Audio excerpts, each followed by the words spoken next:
Hello kids. देखिए आज हम अपना next chapter the chapter number 5 of science and the name of the chapter is basic unit of life start कर रहे हैं।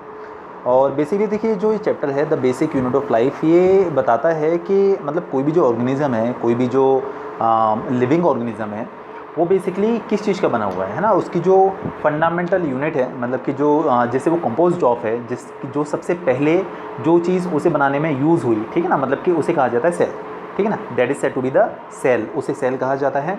तो उस सेल के बारे में ही, उस सेल के स्ट्रक्चर के बारे में, एनिमल्स का सेल कैसा होता है, प्लांट का सेल कैसा होता है, उसके पार्ट्स क्या क्या होते हैं, वो सब हम इस चैप्टर में पढ़ने वाले हैं। तो देखिए सबसे पहले इसका इंट्रोडक्शन ले लेते हैं हम लोग। सबसे पहली बात, the cell is said to be the structural and the functional unit of life. ये जो सेल है वो लाइफ की फंक्शनल और स्ट्रक्चरल यूनिट कही जाती है। आप इसे बेसिक यूनिट ऑफ लाइफ भी कहते हैं, ठीक है ना, बेसिक यूनिट ऑफ लाइफ कह लीजिए, स्ट्रक्चरल यूनिट ऑफ लाइफ कह लीजिए, फंक्शनल यूनिट ऑफ लाइफ कह लीजिए, तो तीनों का मतलब एक ही है। और it is also said to be the basic unit of life, ठीक है। अच्छा देखिएगा, it is discovered by Robert Hooke in 1831 में से रॉबर्ट हुक ने डिस्कवर किया था with the help of his primitive microscope. जो उसने थोड़ा सा अपने एक एडवांस्ड माइक्रोस्कोप डेवलप किया था, तैयार किया था, उसने इसको जो है डिस्कवर किया था 1831 में। किसने? रॉबर्ट हुक ने। ऑल्दो कभी पूछा नहीं जाता बट फिर भी थोड़ा सा बेसिक नॉलेज होना ज़रूरी है। इसके बाद क्या हुआ कि मतलब रॉबर्ट हुक से पहले, बहुत टाइम पहले एक्चुअली, एक और बायोलॉजिस्ट थे, उनका नाम था ल्यूवेनहॉक।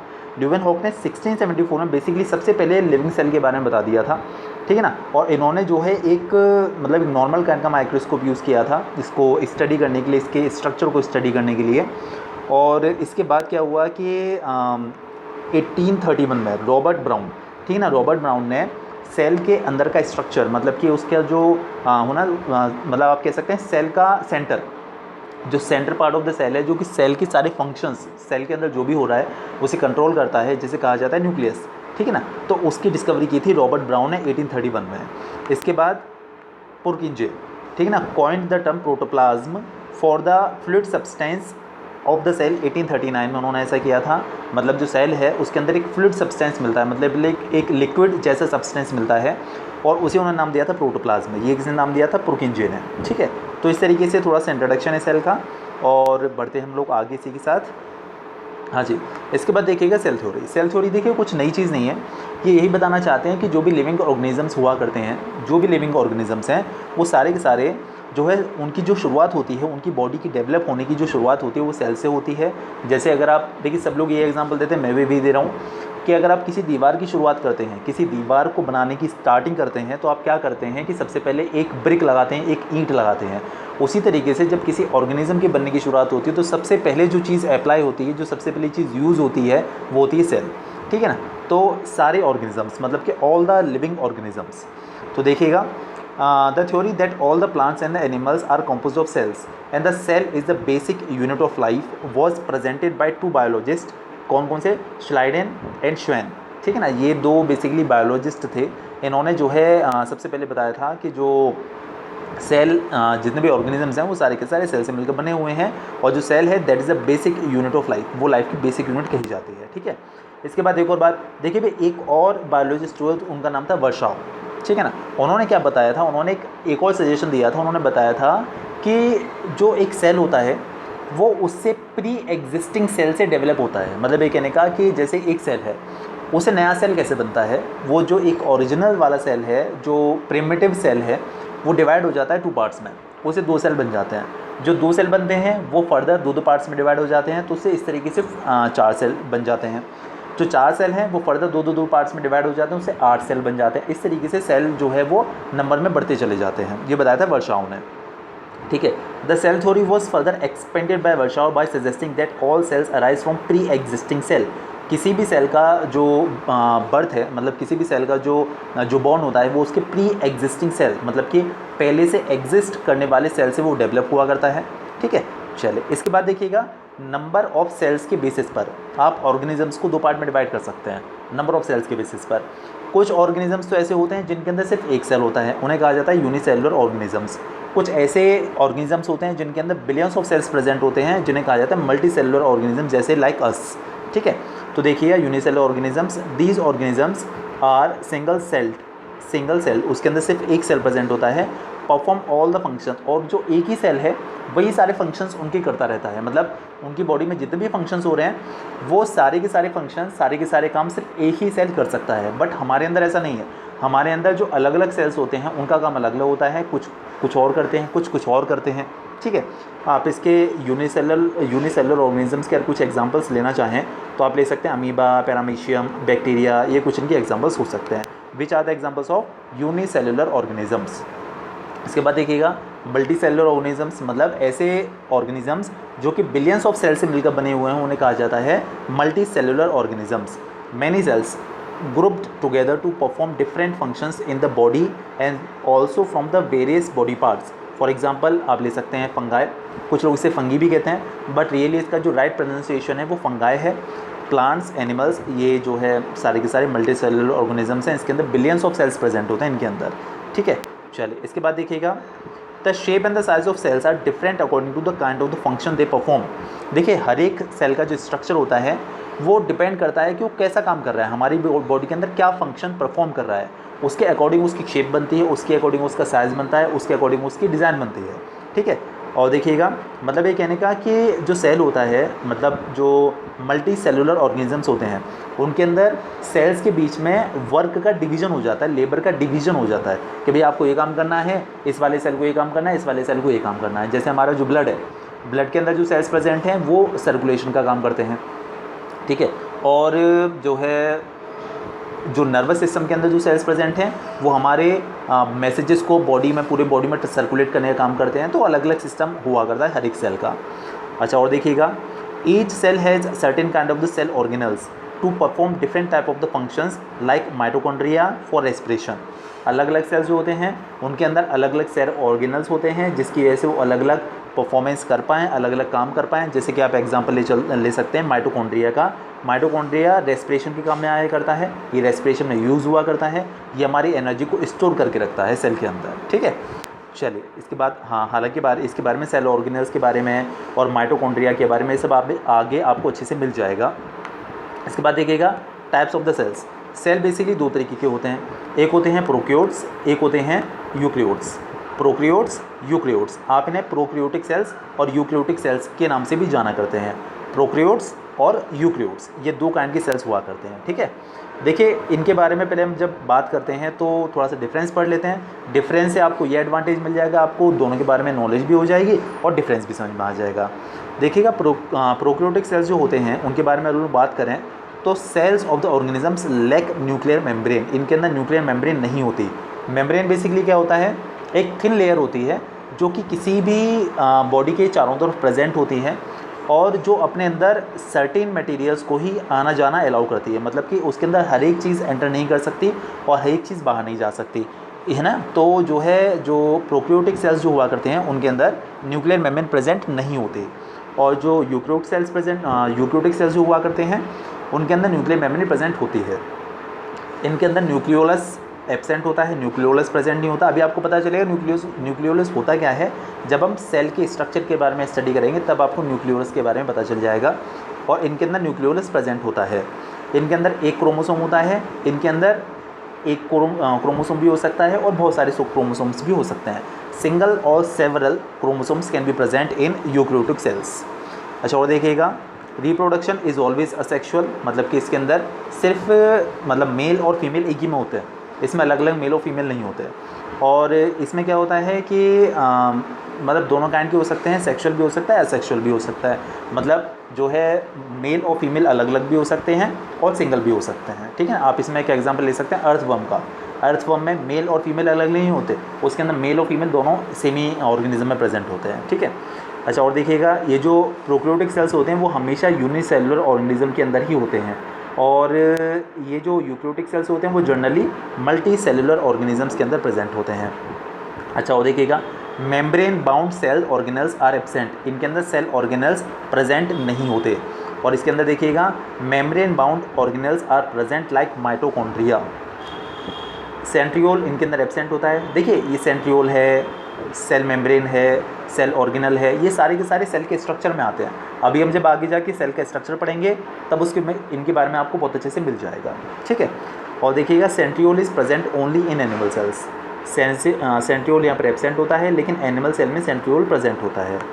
और देखिएगा cell division is by binary fission, मतलब बाइनरी फिजन का मतलब जैसे मैं भी समझा रहा था आपको कि एक सेल दो पार्ट्स में ब्रेक हो जाता है, फिर दो सेल फर्दर दो पार्ट्स में ब्रेक हो जाते हैं, इसे कहा जाता है बाइनरी फिजन। तो देखिए यहाँ पर जो सेल का डिवीजन होता है, मतलब सेल दो पार्ट्स में या चार पार्ट्स में या 8 पार्ट्स में जो डिवाइड होते हैं, तो उस प्रोसेस को कहा जाता है बाइनरी फिजन। और यहाँ पर जो सेल का डिवीजन होता है वो मिटोसिस और मियोसिस दोनों प्रोसेस के थ्रू होता है। अब इनके बारे में पढ़ेंगे हम लोग, मिटोसिस और मियोसिस के बारे में, ठीक है। अच्छा, और देखिएगा इसके एग्जांपल आप ले सकते हैं bacteria, blue green algae etcetera, और आप इनके एग्जांपल ले सकते हैं fungi, plant cell, animal cell etcetera. ये प्रोकैरियोटिक सेल और यूकैरियोटिक सेल में डिफरेंस है, ठीक है ना, बहुत इंपॉर्टेंट है, जनरली पूछा जाता है, ठीक है। इसके बाद देखिएगा difference between plant cell and animal cell. देखिए ये जो स्ट्रक्चर बना हुआ है ये एनिमल सेल का स्ट्रक्चर है, ठीक है। अभी हम लोग जो बात कर रहे थे ना, सेंट्रियोल क्या होता है और जो है न्यूक्लियस क्या होता है, ये सब बातें जो अभी हम कर रहे थे। देखिए ये जो रीजन है, देखिए आप देख सकते हैं सेंट्रियोल, देखिए ये वाला जो पार्ट है ये वाला, ठीक है, आप देख पा रहे होंगे सेंट्रियोल हो गया। स्ट्रक्चर बड़ा ही इंपॉर्टेंट होता है, प्लांट सेल और एनिमल सेल दोनों का स्ट्रक्चर आता है। तो आपको देखिए इसकी लेबलिंग के साथ आपको ये डायग्राम बहुत अच्छे से करना होगा। यहाँ पर एक फ्लूइड भरा हुआ होता है, इसे साइटोप्लाज्म कहा जाता है। इसका एक स्ट्रक्चर होता है, इसे बोलते हैं हम लोग endoplasmic reticulum. Endoplasmic reticulum basically दो तरीके के होते हैं, एक रफ एंडोप्लाज्मिक रेक्टिकुलम होता है, एक स्मूथ एंडोप्लाज्मिक रेक्टिकुलम होता है। अभी आएगा आगे जब हम बढ़ेंगे। और ये देखिए जो स्ट्रक्चर है ये लाइसोसोम है, और सेंट्रियोल के बारे में हम लोग बात कर चुके हैं। देखिए ये जो लेयर बनी हुई है ये वाली, अभी हम लोग बात करें ना, ये प्लाज्मा मेम्ब्रेन है, एक थिन लेयर, ठीक है। और ये जो है ये वाला जो स्ट्रक्चर आप देख रहे हैं ये गोल्गी अपैरेटस है, ठीक है।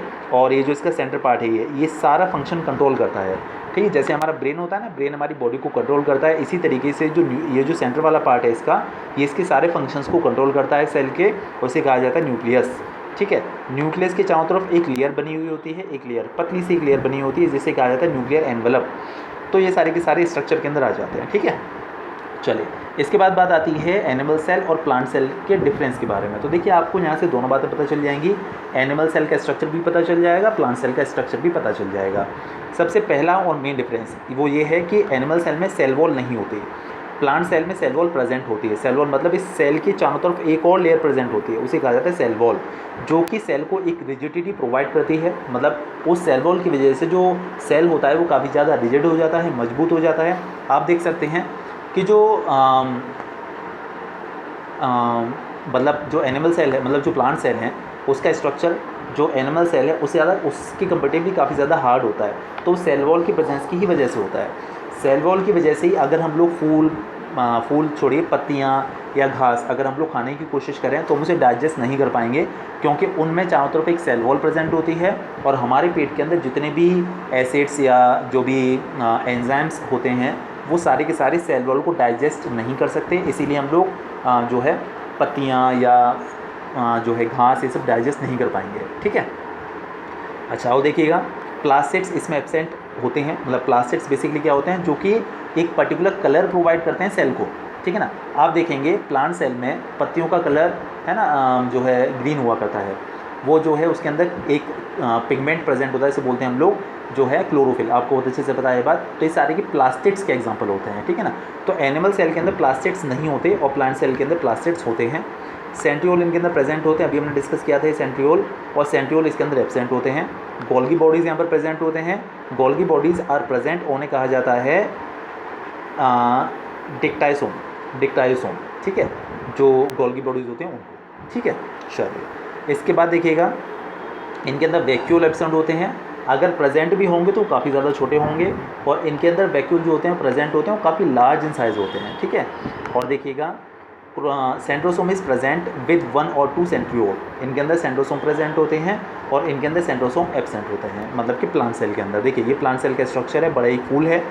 और आप देख पाएंगे, देखिए यहाँ पर बाकी सब कुछ तो ऑलमोस्ट सेम होता है, बस मैं एक चीज़ जो दिखाना चाह रहा था वो सेल वॉल था। ये देखिए ये मैं बता रहा था ना, एक बाहर की तरफ एक लेयर होती है ये वाली, ये देखिए लिखा हुआ है सेल वॉल, ठीक है ना। बाकी सब ऑलमोस्ट सेम है, मतलब काफ़ी सारी चीज़ें सेम होती हैं, ठीक है। न्यूक्लियस इसमें भी होता है और न्यूक्लियर का कवर इसमें भी होता है, गोल्गी अपैरेटस यहाँ भी होता है, ठीक है। तो सारी चीज़ें वही हैं। यहाँ पर भी एंडोप्लाज्मिक रेटिकुलम है और यहाँ पर भी रफ भी है और स्मूथ भी है, मतलब सब कुछ है। लाइसोसोम यहाँ पर भी है, साइटोप्लाज्म, क्लोरोप्लास्ट, ठीक है। चलिए तो ये दोनों के स्ट्रक्चर्स हैं, बड़े ही इंपॉर्टेंट है।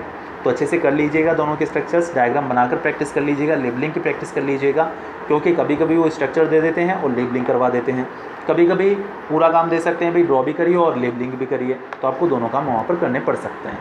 चलिए इसके बाद हम लोग बात करते हैं डिफ्यूजन के बारे में, ठीक है ना। डिफ्यूजन क्या होता है, देखिएगा मैं आपको एक एग्जांपल लेके बताता हूँ कि हमारे पास 2 बकेट्स हैं, एक बकेट में थोड़ा ज़्यादा पानी है, एक बकेट में थोड़ा सा कम पानी है। आप दोनों को पाइप के थ्रू आपस में कनेक्ट कर दीजिए। तो देखिए आप एक चीज़ ऑब्जर्व करेंगे कि जिस बाल्टी में पानी ज़्यादा था उस वाले से कम वाले में पानी जाना शुरू कर देता है, फ्लो होना शुरू कर देता है। एक्चुअली इसका रीज़न क्या होता है कि जो ज़्यादा पानी जिसके अंदर भरा हुआ है उसके अंदर आप ये कह सकते हैं कि उसके अंदर पानी का कॉन्सेंट्रेशन ज़्यादा है, और जिसमें पानी कम है आप कह सकते हैं कि उसके अंदर पानी का कॉन्सेंट्रेशन कम है। तो कोई भी जो लिक्विड है या कोई भी सब्सटेंस है वो हायर कॉन्सेंट्रेशन से लोअर कॉन्सेंट्रेशन की तरफ फ्लो होता है हमेशा, ठीक है ना। कोई भी सब्सटेंस जो होता है वो हमेशा हायर कॉन्सेंट्रेशन से लोअर कॉन्सेंट्रेशन की तरफ फ्लो होता है, ठीक है। बस यही इसमें कंडीशन यूज़ होने वाली है। देखिएगा, the spontaneous movement of a substance from a region of the higher concentration to the region of the lower concentration is called diffusion. इसको ही हम लोग डिफ्यूजन कहते हैं। समझ में आ गया होगा मेरे ख्याल से बहुत अच्छे से। इसके बाद देखिएगा मैं समझाने की कोशिश करता हूँ सेल के थ्रू। देखिए हम अगर अपने सेल के बारे में बात करते हैं तो हम जब ऑक्सीजन लेते हैं तो जो ऑक्सीजन है वो हमारे ब्लड में डिज़ोल्व हो जाती है, और उस ब्लड के थ्रू वो हमारी बॉडी में जितने भी सेल्स हैं हर एक सेल तक पहुंच जाती है। उसके बाद हमारा जो सेल है वो उसे एब्जॉर्ब कर लेता है ब्लड में से। तो देखिए सेल के अंदर ऑक्सीजन की डेफिशिएंसी है और सेल के बाहर ऑक्सीजन की एक्सेस है, ऑक्सीजन ज़्यादा अमाउंट में है। तो अभी हम लोग बात कर रहे थे किसी भी चीज़ का movement from the higher concentration to lower concentration. तो सेल के बाहर ऑक्सीजन ज़्यादा है जो हमने इनहेल की थी, और सेल के अंदर ऑक्सीजन कम है, तो बाहर वाली ऑक्सीजन सेल के अंदर एंटर कर जाती है। तो इस प्रोसेस को आप कहेंगे डिफ्यूजन। अच्छा अब देखिए, हमने रेस्पिरेशन की प्रोसेस कर ली है ना, मतलब ये कहने का कि हमने ऑक्सीजन ली, फिर हम क्या छोड़ने वाले हैं, कार्बन डाइऑक्साइड। तो कार्बन डाइऑक्साइड जो हमारी सेल के अंदर बनती है तो बाहर कार्बन डाइऑक्साइड नहीं होती, सेल के अंदर होती है। अब सेल के अंदर कॉन्सेंट्रेशन ज़्यादा है कार्बन डाइऑक्साइड की, वो उसे बाहर ब्लड में रिलीज़ करता है। उसके बाद ब्लड जो होता है हमारी लंग्स तक उस कार्बन डाइऑक्साइड को पहुंचाता है, फिर हम उसे एक्सेल कर देते हैं। तो सेल के अंदर कार्बन डाइऑक्साइड की डेफिशिएंसी है, मतलब सेल के अंदर कार्बन डाइऑक्साइड की एक्सेस है, उसके अंदर कार्बन डाइऑक्साइड बन चुकी है और बाहर कार्बन डाइऑक्साइड नहीं है, तो अंदर से बाहर कार्बन डाइऑक्साइड को निकाल देता है, ठीक है ना। तो ये भी डिफ्यूजन के अंदर आ जाएगा। तो ये जो प्रोसेस है किसी जिसमें कि कोई भी जो सब्सटेंस है वो हायर कॉन्सेंट्रेशन से लोअर कॉन्सेंट्रेशन की तरफ जो मूव करता है, फ्लो करता है, तो उसे कहा जाता है जो है diffusion. Some substances like carbon dioxide or oxygen can move across the cell membrane by the process called diffusion. Cell also obtains nutrition from the environment by the same process also. Environment जैसे हमारे blood में हम लोग कुछ खाते हैं, जैसे हम ग्लूकोज लेते हैं या कुछ भी खाते हैं, तो सारा मटेरियल हमारे ब्लड के थ्रू पूरी बॉडी में सर्कुलेट होता है। अब जब ब्लड में वो सारा मटेरियल प्रेजेंट है तो सेल उसे एब्जॉर्ब करता है, उसे यूटिलाइज करता है, तो बस वही चीज़ है, ठीक है ना। तो जो है इसके बाद देखिए हम लोग बात करते हैं ऑस्मोसिस के बारे में। ऑस्मोसिस का मतलब क्या होता है, देखिए ऑस्मोसिस में वाटर इन्वॉल्व होता है, बताता हूँ कैसे। The movement of water molecules through selectively permeable membrane along the concentration gradient is called osmosis. देखिए जो सेल है उसे बेसिकली जैसे पानी की ज़रूरत है, ठीक है, तो बाहर क्या करता है, बाहर से मतलब कि ब्लड से लाइक वो पानी को एब्जॉर्ब करता है। तो वाटर की जो फ्लो होने का जो भी है, जो वाटर की जो फ्लो होना है बाहर से अंदर की तरफ, उस प्रोसेस को कहा जाता है ऑस्मोसिस, ठीक है। समझ में आ गई होगी मेरे ख्याल से अच्छे से बात। अच्छा देखिएगा, plant cell tend to obtain water through osmosis. Plant cell जो होते हैं वो भी ऑस्मोसिस के थ्रू ही अपना पानी एब्जॉर्ब करते हैं बाहर की मीडियम से, ठीक है। समझ में आ गया होगा ऑस्मोसिस क्या होता है, डिफ्यूजन क्या होता है। डिफ्यूजन में तो गैसेस का इन्वॉल्वमेंट ज़्यादा होता है, और जो ऑस्मोसिस उसमें वाटर का इन्वॉल्वमेंट ज़्यादा होता है। इसके बाद देखिए हम लोग बात करते हैं नेम ऑफ द सोल, मतलब कुछ काइंड्स ऑफ द सॉल्यूशन के बारे में। तो देखिए हमारी बॉडी के अंदर सेल की वजह से 3 तरीके के सॉल्यूशंस डेवलप होते हैं।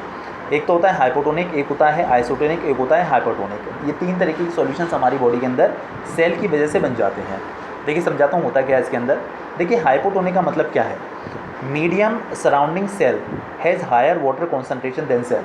जैसे मान लीजिए कोई भी सेल है, उसके अंदर तो वाटर की डेफिशिएंसी है और उसके चारों तरफ वाटर काफ़ी ज़्यादा अमाउंट में प्रेजेंट है, ठीक है, तो उस कंडीशन को कहा जाता है हाइपोटोनिक। मतलब बाहर वाटर ज़्यादा है और सेल के अंदर वाटर कम है।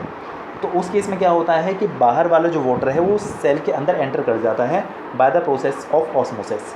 बाहर वाला पानी सेल के अंदर एंटर कर जाता है क्योंकि बाहर कॉन्सेंट्रेशन ज़्यादा थी और अंदर कॉन्सेंट्रेशन कम है, तो इस प्रोसेस को हम ऑस्मोसिस ही कहेंगे।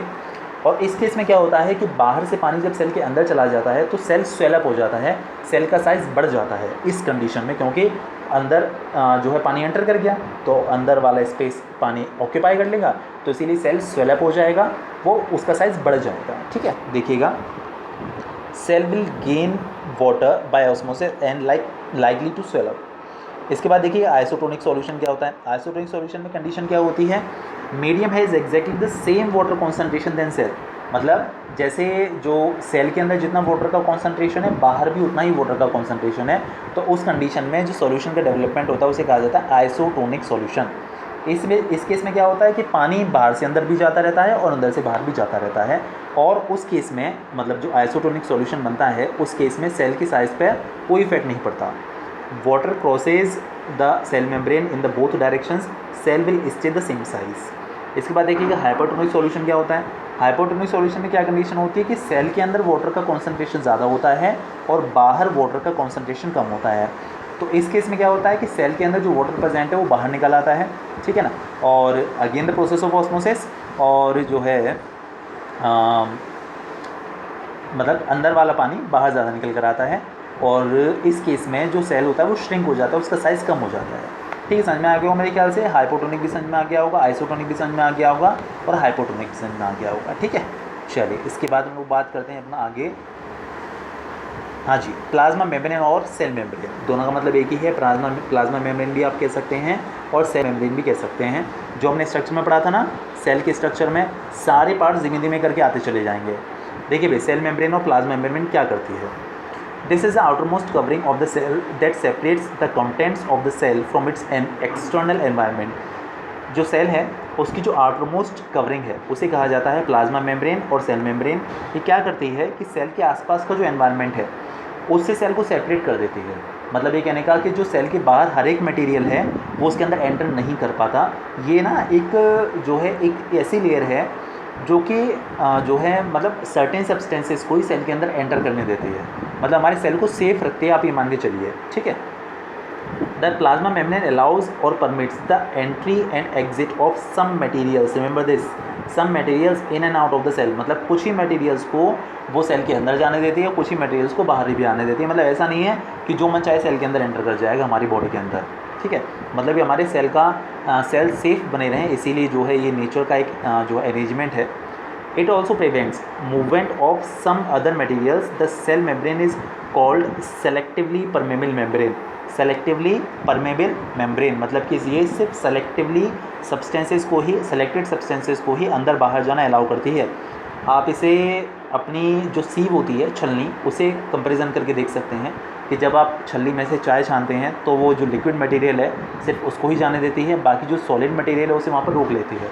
सेम काम ये भी करती है, जो चीज़ें सेल के लिए बेनिफिशियल हैं सिर्फ उनको ही सेल के अंदर एंटर करने देगी, बाकी सबको रोक लेगी। ठीक है, अच्छा किसकी बनी हुई होती है, ये लिपिड और प्रोटीन की बनी हुई होती है। ठीक है, लिपिड भी एक सब्सटेंस है, प्रोटीन तो आपको पता ही क्या होता है। इसके बाद देखिएगा properties of the plasma membrane. Plasma membrane की प्रॉपर्टीज़ क्या होती हैं। देखिए सबसे पहली बात, इट इज़ फ्लेक्सिबल। ये फ्लेक्सिबल होती है, काफ़ी ज़्यादा फ्लेक्सिबल होती है, बिकॉज ऑफ ये लिपिड्स और प्रोटीन से मिलकर बनी हुई है, इसीलिए काफ़ी ज़्यादा फ्लेक्सिबल होती है। इसके बाद its flexibility enables cell to engulf in food and other from the external environment. इसकी फ्लेक्सिबिलिटी की वजह से ही जो सेल है वो बाहर के एनवायरनमेंट में से अपना फूड और बाकी सारी मटेरियल एब्जॉर्ब कर पाता है। इस प्रोसेस को कहा जाता है एंडोसाइटोसिस। ठीक है, जो सेलेक्टिव सब्सटेंसेस को जो सेल एब्जॉर्ब कर पाता है बाहर के पार्ट से, बाहर के एक्सटर्नल एनवायरनमेंट से, तो इस प्रोसेस को कहा जाता है एंडोसाइटोसिस। पूछा जा सकता है, ध्यान रखिएगा। Amoeba acquire through this process. Amoeba जो होता है वो इस प्रोसेस के थ्रू जो है अपना फूड एक्वायर करता है। ठीक है, चलिए इसके बाद बात करते हैं हम लोग फंक्शन ऑफ प्लाज्मा मेम्ब्रेन।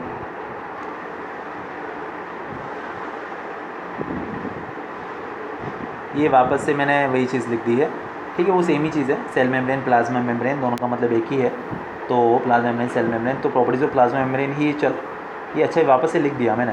ये कुछ नहीं है, देखिए आपसे हटा दीजिए यहाँ से, सारे के सारे इसके फंक्शन है, ये फिर से वही लिख गया है, ठीक है ना, ये फिर से टाइप हो गया, सब कुछ वही है, ठीक है।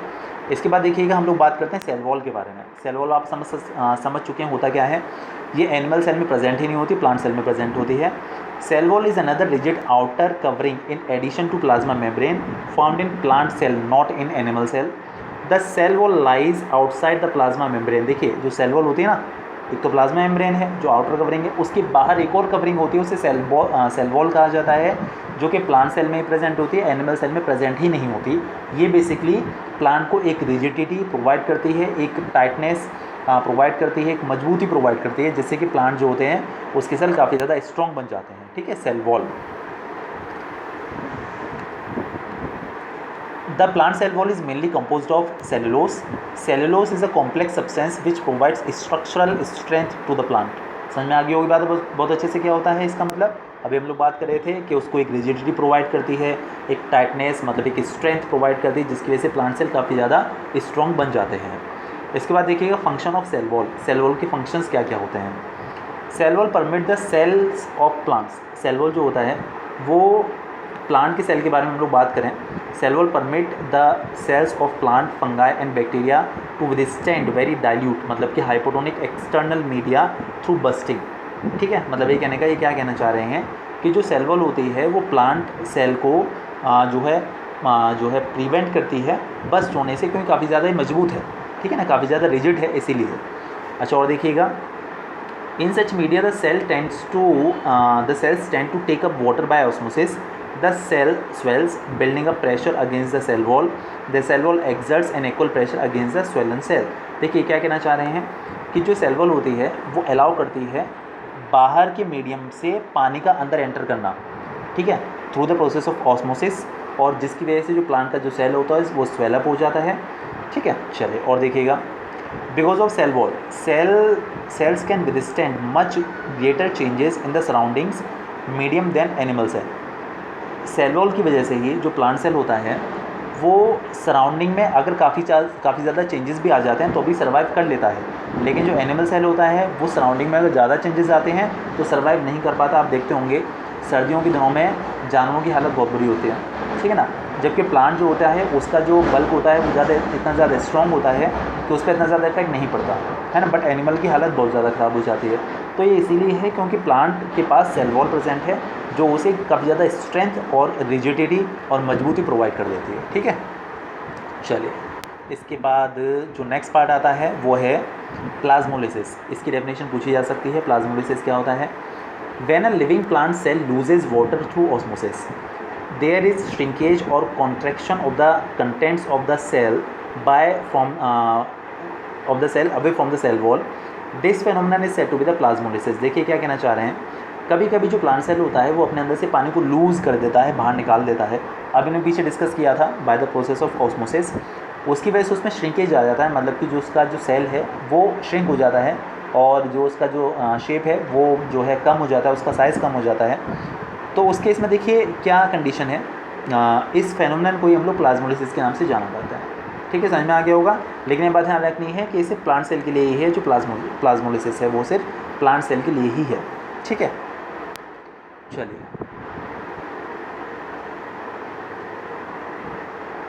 इसके बाद देखिए हम लोग बात करते हैं न्यूक्लियस के बारे में। अभी मैं बात कर रहा था, देखिए जो न्यूक्लियस जो होता है वो जो सेंटर पार्ट होता है किसी भी सेल का। जिस तरीके से हमारा जो ब्रेन है हमारी पूरी बॉडी के फंक्शंस को कंट्रोल करता है, उसी तरीके से जो न्यूक्लियस होता है वो प्लांट मतलब जो है जो सेल्स होते हैं उसके सारे फंक्शंस को कंट्रोल करता है, ठीक है। देखिए लिखा भी है, it is called the brain of the cell as it controls all the activities of the cell. क्योंकि सेल की सारी एक्टिविटीज़ को कंट्रोल करता है, इसीलिए इसे ब्रेन ऑफ द सेल के नाम से भी जाना जाता है। अगर पूछ लें कि which part of the cell is also said to be the brain of the cell, तो आप इजीली बता सकते हैं that is nucleus, because of nucleus controls all the activities which are being performed by the cell. Okay, समझ में आ गया होगा मेरे ख्याल से। चलिए इसके बाद हम लोग बात करते हैं कॉम्पोजिशन ऑफ न्यूक्लियस के बारे में। हाँ जी, देखिए हम लोग बात कर रहे थे कॉम्पोजिशन ऑफ न्यूक्लियस के बारे में कि जो न्यूक्लियस है वो किस चीज़ का बना हुआ है, ठीक है ना। देखिएगा, the nucleus is a double layered covering said to be the nuclear membrane. जो न्यूक्लियस होता है उसके चारों तरफ एक कवरिंग प्रेजेंट होती है जिसे न्यूक्लियर मेम्ब्रेन के नाम से जाना जाता है। The nuclear membrane has pores, मतलब जो न्यूक्लियर मेम्ब्रेन है उसमें छोटे छोटे छेद होते हैं, स्मॉल पोर्स प्रेजेंट होते हैं, which allow the transfer of material from inside the nucleus to the cytoplasm. Cytoplasm में जो बाहर लिक्विड भरा हुआ था ना, वो साइटोप्लाज्म था। तो जो न्यूक्लियस होता है उसके चारों तरफ जो लेयर प्रेजेंट होती है उसमें छोटे छोटे पोर्स होते हैं जो कि सर्टेन सब्सटेंसेस को न्यूक्लियस से बाहर आने के लिए अलाउ करते हैं, जो कि साइटोप्लाज्म में आकर मिक्स हो सके। ठीक है। The nucleus contains chromosomes, nucleus के अंदर क्रोमोसोम्स प्रेजेंट होते हैं, which are visible as rod shaped structure only when the cell is about to divide. देखिए, जब किसी भी सेल का डिवीजन होता है, मतलब एक सेल दो पार्ट्स में डिवाइड होता है, बाइनरी फिजन, तो क्या होता है कि कुछ ऐसे सब्सटेंसेस होते हैं जो कि रॉड शेप्ड, आपको रॉड शेप्ड मतलब रॉड जैसे सब्सटेंसेस आपको दिखा करते हैं, जिन्हें हम लोग क्रोमोसोम्स के नाम से जाना करते हैं। तो न्यूक्लियस में ही प्रेजेंट होते हैं वो। जब उसका डिवीजन होता है तो न्यूक्लियस के भी दो हिस्से हो जाते हैं, एक सेल के साथ चला जाता है, एक के साथ दूसरी सेल के साथ चला जाता है। तो जब उसका डिवीजन होता है तो आप देख सकते हैं कि एक न्यूक्लियस के डिवीजन होने पर उसमें आपको कुछ रॉड शेप्ड स्ट्रक्चर्स दिखेंगे, जिन्हें हम लोग कह देते हैं कि ये जो है अपने क्रोमोसोम्स हैं। ठीक है। चलो, इसके बाद फंक्शंस ऑफ क्रोमोसोम्स। क्रोमोसोम्स जो बन रहे हैं उनका काम क्या होता है, क्या करते हैं वो। ठीक है। देखिएगा, chromosome contain information for inheritance of our features from the parents to the next generation in the form of DNA. DNA का मतलब होता है deoxyribonucleic acid, DNA molecules. Chromosomes are composed of DNA and protein. देखिए, जो parents है उनके जो inheritance, मतलब जो उनके जो ऑफ स्प्रिंग्स हैं, जो उनके बच्चे हैं, उनके अंदर जो फीचर्स का ट्रांसफ़र होता है, ठीक ना, उसके लिए जो है क्रोमोसोम्स ही रेस्पॉन्सिबल है, क्योंकि क्रोमोसोम के अंदर डीएनए प्रेजेंट होता है, डीऑक्सीराइबोन्यूक्लिक एसिड, जो कि एक जनरेशन से दूसरे जनरेशन में फीचर्स को और कैरेक्टरिस्टिक्स को ट्रांसफ़र करने के लिए रेस्पॉन्सिबल है। क्रोमोसोम जो होते हैं वो डीएनए और प्रोटीन के बने हुए होते हैं। ठीक है।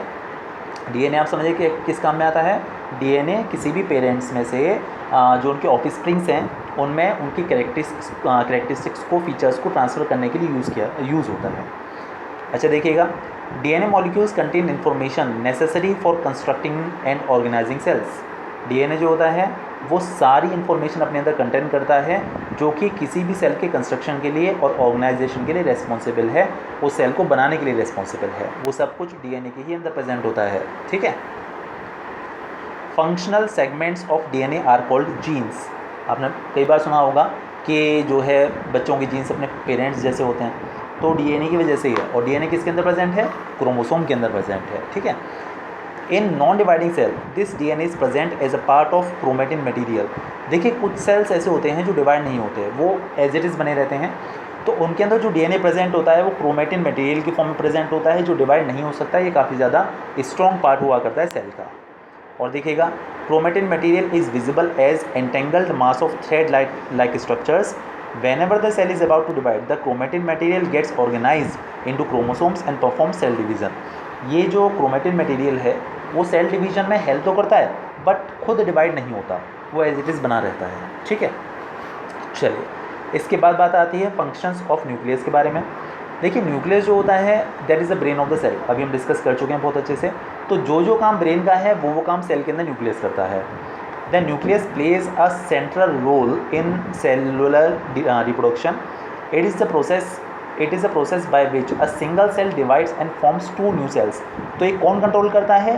ये जो एक सेल का जो डिवीजन होता है कि कब एक सेल को डिवाइड होकर दो पार्ट्स में बनना है, दो को डिवाइड होकर चार पार्ट्स में बनना है, ये कौन कंट्रोल करता है? ये कंट्रोल करता है न्यूक्लियस, क्योंकि वही सेल का ब्रेन है।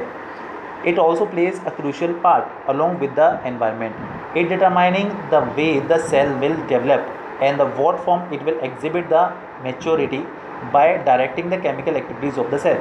देखिए, जो न्यूक्लियस होता है वो किसी भी सेल को असिस्ट करता है कि उसकी प्रॉपर्टीज़ क्या होंगी, डिवीजन होने के बाद उसका स्ट्रक्चर कैसा हो जाएगा, है ना, और उसके अंदर जो है केमिकल एक्टिविटीज़ क्या होंगी, ये सारी की सारी चीज़ें जो कंट्रोल होती हैं वो भी न्यूक्लियस के थ्रू ही होती हैं। ठीक है। चलिए, देखिए, आज तो ये चैप्टर ख़त्म नहीं हो पाएगा, कल ये चैप्टर डेफिनेटली ख़त्म हो जाएगा, the fundamental and the basic unit of life. और बड़ा ही अच्छा चैप्टर है, मतलब कुछ खास है नहीं बेसिकली। और देखिए, अपना केमिस्ट्री का एक चैप्टर भी रह गया है, एटम्स एंड मॉलिक्यूल्स वाला, तो ये वाला चैप्टर कर लें, उसके बाद एटम्स एंड मॉलिक्यूल्स कर लेंगे, फिर फिजिक्स का थोड़ा पोर्शन करना है हमें जल्दी जल्दी, तो करते जाइए प्रैक्टिस।